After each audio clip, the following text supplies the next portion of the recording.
Hilda. Terus ada lagi? Maura. Sabrina. Ya. 3 atau 4? Siapa? Ya. Sudah ya, 4 yang tidak hadir. Untuk mengawali pembelajaran kita pada pagi hari ini, lebih baiknya kita berdoa terlebih dahulu. Berdoa mulai. Berdoa selesai.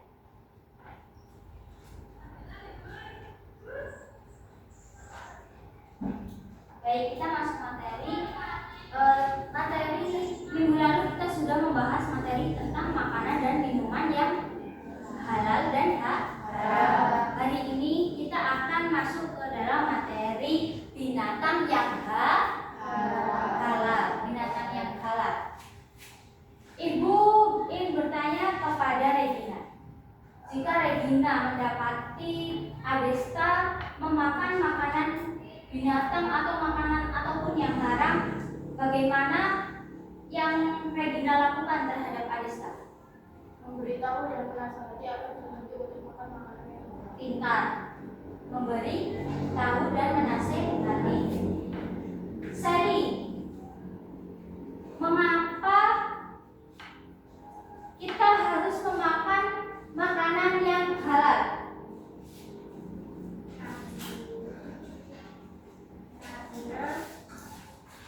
Karena membawa kesenangan itu dalam kegiatan sehari-hari, Ya, menjaga kesehatan jasmani dan rohani. sudah cukup pintar.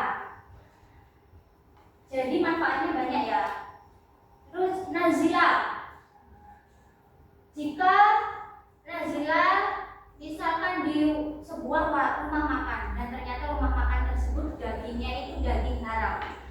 Ketika Nazila sudah mengetahui bahwa daging itu haram, apa yang Nazila lakukan? Berhenti untuk memakannya. Pintar. Jadi sudah paham semua ya tentang makanan halal dan makanan yang haram.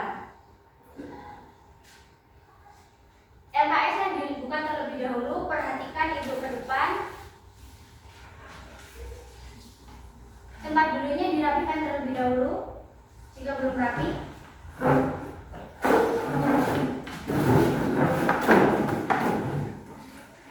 Jadi kita itu harus selalu memakan makanan yang halal. Tidak hanya makanan, tapi makanan dari segi apapun. Makanan, binatang, minuman, kita harus mengkonsumsi semua makanan dan minuman yang halal.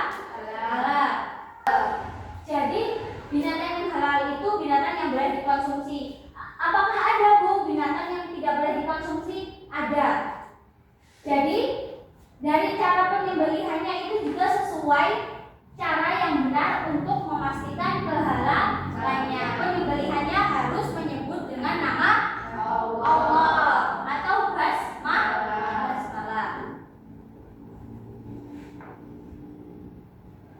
Nah, jenis-jenis binatang halal. Yang pertama yaitu binatang ternak. Binatang ternak itu contohnya apa saja? Sebutkan. Sapi, kambing, domba, unta, dan kerbau.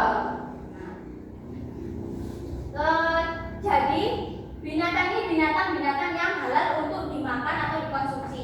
Tetapi cara penyembelihannya itu harus sesuai dengan ketentuan syariat Islam agar halal. Sampai binatang ternak paham? Ada yang ingin ditanyakan? Jenis-jenis binatang halal. Yang pertama yaitu tadi binatang ternak. Yang kedua yaitu belalang. Kenapa belalang itu halal? Karena belalang itu banyak proteinnya. Salah satu binatang halal yang jarang diketahui. Bangkainya pun halal untuk dikonsumsi.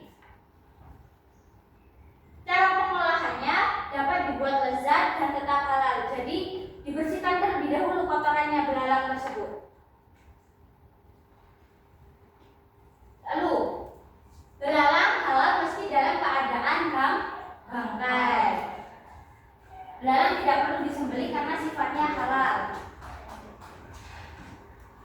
Binatang yang ketiga, binatang buruan yang halal. Contoh binatang buruan apa saja? Iga, kancil, ayam hutan. Buruan harus ditangkap oleh binatang yang diajari syariat Islam. Sampai binatang buruan ada yang ingin ditanyakan? Sudah paham? Selanjutnya yang keempat, yaitu binatang laut yang halal. Binatang laut yang halal. Contohnya ikan, udang, cumi, dan lain-lain. Keterangannya, semua binatang laut halal kecuali yang beracun atau berbahaya. Contohnya, terus paus, hiu.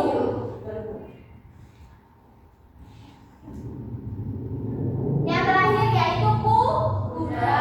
Kuda disembelih dan dimakan pada zaman Nabi. Kuda masuk dalam kategori binatang halal dikonsumsi.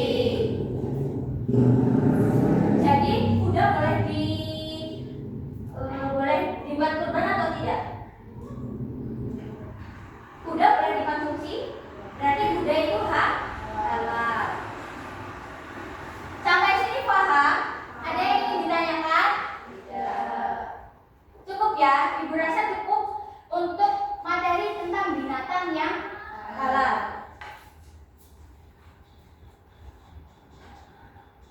Baik. Sampai di sini ada yang bisa menyimpulkan pembelajaran kita pada pagi hari ini. Coba Aulia.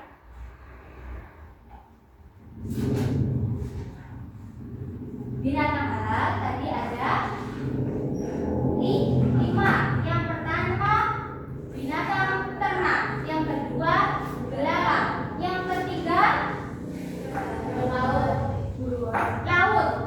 yang keempat hewan buruan atau binatang buruan, yang kelima yaitu kuda. Jadi itu tadi binatang-binatang yang halal untuk dikonsumsi, dan cara pengolahannya jangan lupa juga harus baik dan benar. Jangan dicampur zat-zat yang mengharamkannya.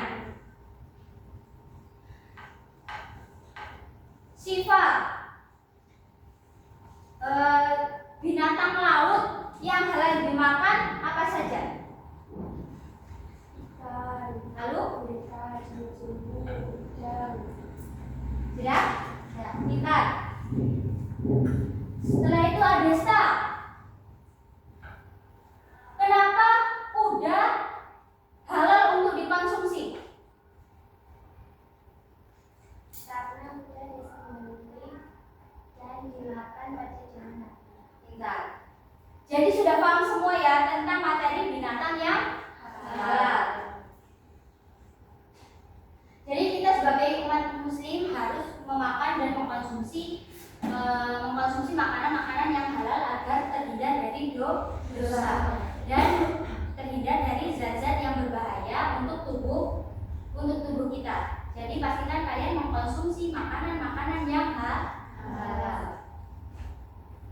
Berasa cukup sampai di sini pembelajaran kita pada pagi hari ini. Untuk penugasan kalian bisa